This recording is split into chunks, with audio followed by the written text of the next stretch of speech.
Well, new tonight, IMPD is hearing an announcement could come this week in the Drejon Reed case. Reed was shot and killed by police back in May, and since then, very little has been said about the case. News 8's Sierra Hignite has the latest.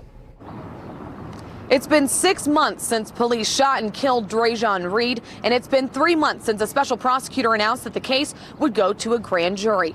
The incident surrounding his death has been the center of multiple protests across the city.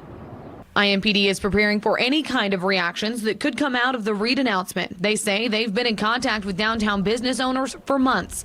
In the statement sent to News 8, IMPD said, "While we have full faith that our residents will demonstrate peacefully should they choose to do so, this is what community policing looks like, partnering with our stakeholders to ensure the safety of businesses and residents in the Mile Square and beyond."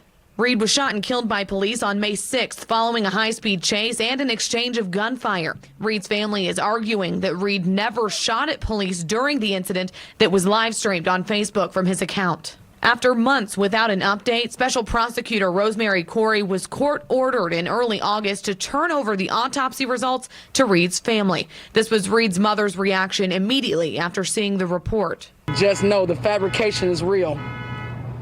Everything that someone has told you, other than coming from myself or my attorneys, is a complete lie.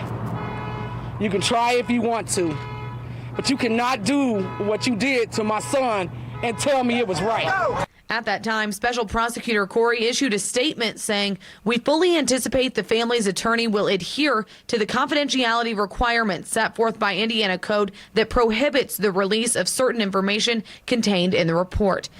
The case is being decided by a grand jury. Experts say that evidence should paint a clear picture of what actually happened that day. If there's alleged shooting back and forth, like those allegations here, well, you got to corroborate all this stuff. You just can't say, yeah, it happened, without proving it happened. Former Marion County Prosecutor Carl Brizzi explains the grand jury won't decide on guilt, but instead whether there is enough evidence for criminal charges to be filed. Especially if you have a bunch of contradicting witness statements and some contradicting evidence and that sort of thing.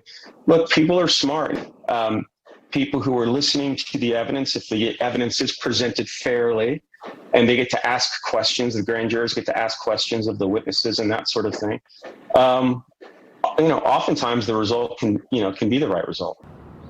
We did reach out to the special prosecutor in this case to try to find out a more concrete timeline of when that decision will be made, and we've not heard back yet. Reporting downtown, I'm Sierra Hignite, Wish TV, wishtv.com, and follow us on Facebook.